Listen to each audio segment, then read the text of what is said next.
Robert's Rules of Order. Where there is no law, there is the least of real liberty.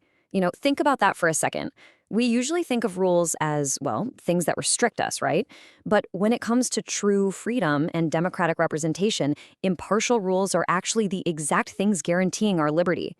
Welcome to The Explainer. Today, we're diving into the fascinating mechanics that keep our local governments honest, and what happens when they decide to break their own rules.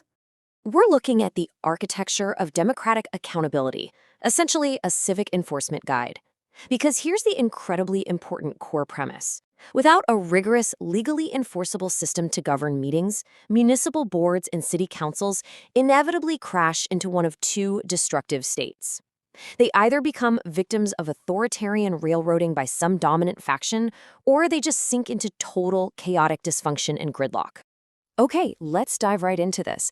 We're going to cover the birth of parliamentary standards, the hierarchy of legal authority, and the mechanics of municipal motions.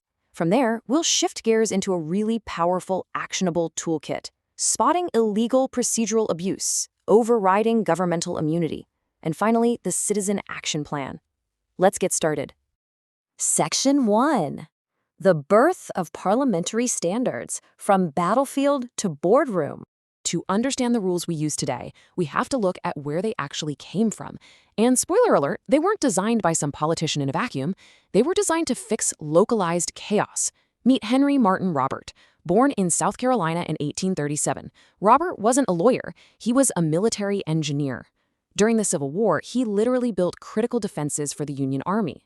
But his journey into parliamentary law actually started with a totally different kind of battle. In 1862, while stationed in New Bedford, Massachusetts, he was asked, completely without warning, to preside over a turbulent church meeting. He had absolutely no idea how to manage it, the whole thing erupted into conflict, and he later called it a supreme embarrassment. Because let's be real, nothing tests a military engineer quite like an angry church committee.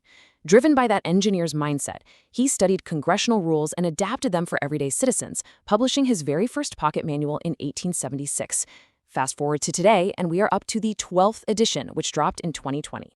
And this brilliantly illustrates Robert's egalitarian philosophy. He contrasted the circle with the pyramid. Think about it. A corporate hierarchy is a pyramid, right? You have a CEO at the top issuing directives downward.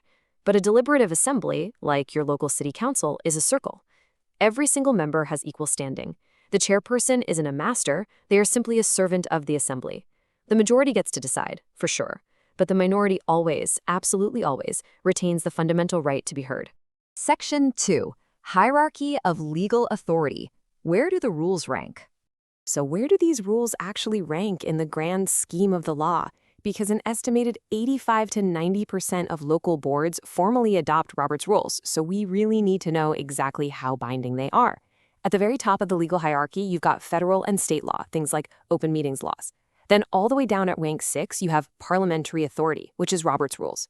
So the crucial point here is this. While Robert's rules sit at the very bottom of the hierarchy, meaning state law will absolutely always override them, when a municipality adopts them by ordinance to fill in their procedural gaps, violating Robert's rules actually becomes a violation of the municipality's own governing laws.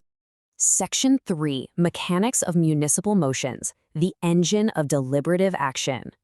When a board is operating properly, it follows a strict 6-step structured system, making a motion, seconding it, stating the question, debate, voting, and finally announcing the result. This specific structure is exactly what prevents administrative railroading. Now, looking at the core motions you'll see at any meeting, a main motion introduces business. Notice the clean language here. You say, I move that we. This specific phrasing maintains professional decorum, even during superheated sessions, keeping debates focused on the actual policy, not personal attacks. It requires a second, is totally open to debate, and needs a majority vote. And by the way, a second just means the topic is worth the assembly's time to discuss. It doesn't actually mean the person seconding it agrees with it. Then you have the previous question, which forcibly ends debate and therefore requires a 2/3 supermajority. And finally, the point of order. I rise to a point of order. If you are a citizen watchdog or an allied board member, this exact clean language empowers you. It is the absolute primary real-time mechanism to halt procedural abuse. Why? Because you're legally allowed to interrupt a speaker with it, and it forces the chair to instantly pause all business and make an official ruling right then and there on whether the rules are being broken. Okay, now we really have to address a massive point of confusion, and honestly, abuse. Laying on the table versus postponing indefinitely. Laying on the table is meant exclusively to pause a discussion because a pressing emergency just popped up. It cuts off debate immediately and passes with just a simple majority. But rogue boards constantly abuse this. They'll table items just to permanently kill controversial motions without having to actually debate them on the record. That is a flagrant violation of the minority's rights. If a board wants to kill a motion without voting on its merits, the legal move is to postpone indefinitely, which crucially remains fully open to debate so minority arguments stay perfectly preserved on the record. Section 4. Spotting illegal procedural abuse. Defending the quorum and transparency. Here's where the technical rules of parliamentary procedure crash head-on into state open meetings laws. The most foundational protection you have is the quorum. A quorum is just the mathematical minimum of voting members required to be present to actually do business. So, for example, you'd need 3 supervisors on a 5-member board. It protects the public from unrepresentative, secret factions taking control.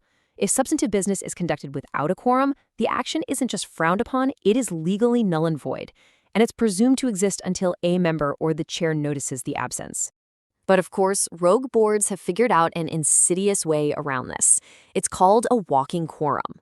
This is a series of separate, informal communications, think phone calls, texts, or emails, between board members to deliberately line up votes and reach a predetermined outcome before the public meeting even starts. It essentially turns the actual public meeting into a fake, scripted formality. So if you want to spot this illegal evasion, here is your checklist.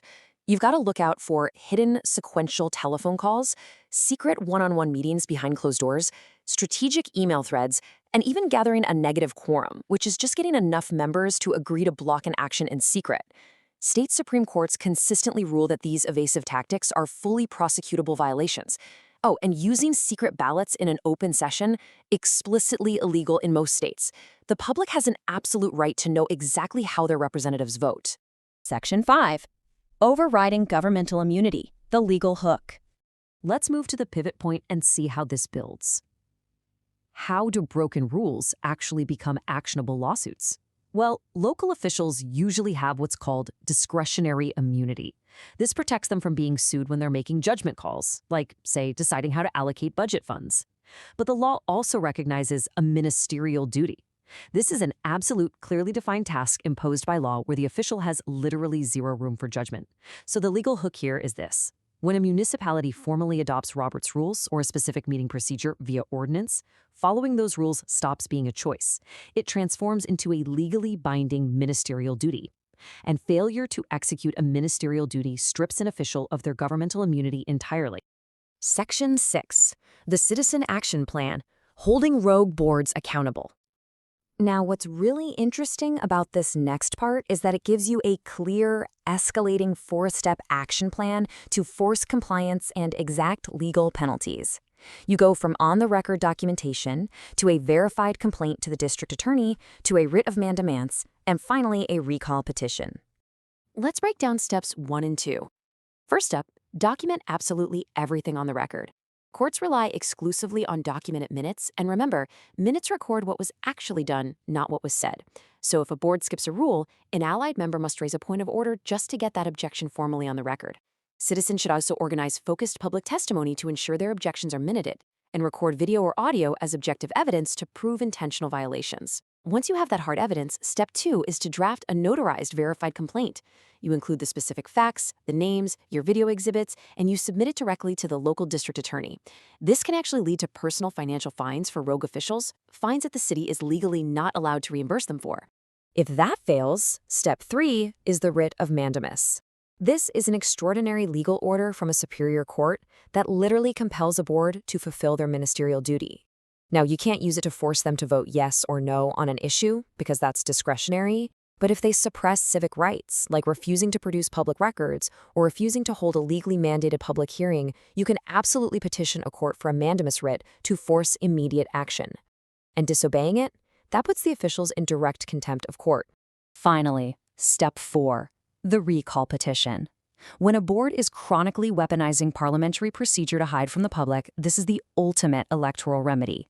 You take those documented meeting violations, the open meetings law complaints, and any Mandamus rulings, and you use them as the foundational narrative to launch a recall campaign. It legally mobilizes the electorate to excise corruption and remove the official before their term even expires. It's how you restore procedural equity to your town. Henry Martyn Robert built a system based entirely on equality and transparency. The rules exist, the legal precedents exist, and the mechanisms for enforcement exist. But ultimately, if a municipal board breaks the rules of democracy, who will hold them accountable? The answer, armed with this toolkit, is you. Thanks for joining us for this explainer, and we will see you next time.